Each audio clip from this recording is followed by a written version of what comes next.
Thank you honourable रहीम। माननीय doctor Sudhanshu Trivedi ji.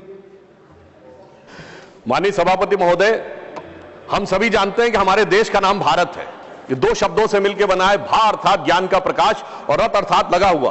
परंतु यह ज्ञान का प्रकाश उदय कहां से हुआ था? केरल की उस धरती से, जब आदि शंकराचार्य ने वहां से ज्ञान का विकास किया और वो पूरे उत्तर भारत तक जाकर संपूर्ण देश ने उसे स्वीकार किया।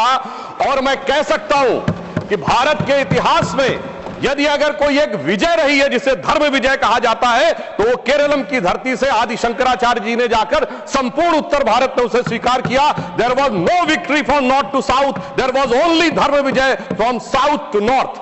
और जब आदि शंकराचार्य जी ने सर उपनिषदों के 10 उपनिषदों को ईशकेन कठ प्रश्न मुंडक मांडू के तैतरीय छांदोग्य बृहदारण्यक को कंपाइल किया, और उसका प्रभाव क्या पड़ा दुनिया पे कि इरविन श्रोडिंगर, जो कि नोबेल प्राइज विजेता क्वांटम फिजिक्स का प्रोफेसर है और साइंटिस्ट है, उसने 1964 में अपनी किताब लिखी my view of the world, और उसने लिखा है पूरा एक चैप्टर लिखा द वेदांतिक वर्जन। और अगर वो वेदांतिक वर्जन पहुंचा है, द उपनिषदिक वर्जन पहुंचा है, तो वो आदि शंकराचार्य जी के माध्यम से। मैं कह सकता हूं सर, केरलम ने बताया कि ट्रस्टीशिप का कॉन्सेप्ट कोई मैग्ना कार्टा से नहीं आया। वहां के ट्रावनकोर के शासक कहते थे कि पद्मनाभ स्वामी हमारे शासक हैं, हम तो सिर्फ सेवक हैं। The concept of trusteeship arouse from Keralam, not from England.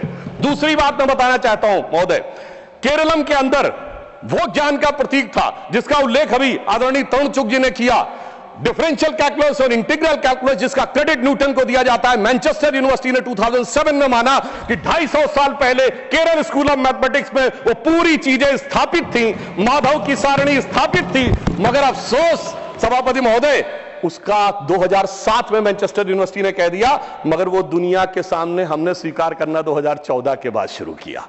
फिर मैं यह भी बताना चाहता हूं केरलम ने क्या दुनिया को दिया। Sir, history of Keralam by Padmanabha Menon ने अपनी किताब में लिखा है, जब जैमरिन राजाओं और पुर्तगालियों के बीच में संधि समाप्त हो गई और यह तय हुआ युद्ध कैसे होगा, तो जैमरिन राजाओं ने कहा हम युद्ध की शर्तें बताते हैं, युद्ध बाहर होगा, हम जब तक नगाड़ा बजाएंगे आपके कहने के बाद ही अटैक करेंगे, कोई महिलाओं के साथ अत्याचार नहीं करेगा, कोई लूटपाट नहीं करेगा। तो सर जानते हैं पुर्तगीज ने क्या कहा? They are talking about the war और talking about the sports tournament. Sir, ये वियना कन्वेंशन से नहीं आया, कॉम्बेटेंट और नॉन कॉम्बेटेंट, वो अगर आया तो केरलम की धरती से आया। तो मैं कह सकता हूं सर, अगर वास्तविकता में, और आज भी हमारे यहां इसको परशुराम क्षेत्र कहा जाता है, ये माना जाता है भगवान परशुराम ने अपना फरसा फेंका था और वहां से वो भूमि निकली। जब कभी भी जियोलॉजिकल डाटा आएगा और उस दिन ये बात प्रकाश में आएगी कि केरलम किस दिन समुद्र से बाहर निकला था, उस दिन समझ में आएगा कितने हजार और कितने लाख साल पुरानी हमारी सभ्यता है। और आज मैं कह सकता हूं पूरे देश को कैसे जोड़ते हैं। प्रधानमंत्री मोदी जी ने केदारनाथ में आदि शंकराचार्य जी की समाधि बनवाई है, यानी वो केरलम की धरती से है और हिमालय में स्थापित है। इस प्रकार से यह देश जुड़ता है जिसका संदेश केरलम ने हमको दिया है। और मैं यह भी बताना चाहता हूं सर, माधव सारणी में जिस प्रकार की मैथमेटिक्स का वर्णन है, वो मैथमेटिक्स यूरोप ने शताब्दियों के बाद प्राप्त की। फिर मैं यह भी बताना चाहता हूं सर, जब हम आजाद हुए तो ट्रावनकोर स्टेट सबसे ज्यादा लिटरेट थी, 47% रेट ऑफ लिटरेसी थी। तो सर, शिक्षा का अधिकार अगर सबसे पहले मिला, सर्वाधिक शिक्षित था तो केरलम था। कोई चाचा जी ने सबको शिक्षा दी ऐसा नहीं था।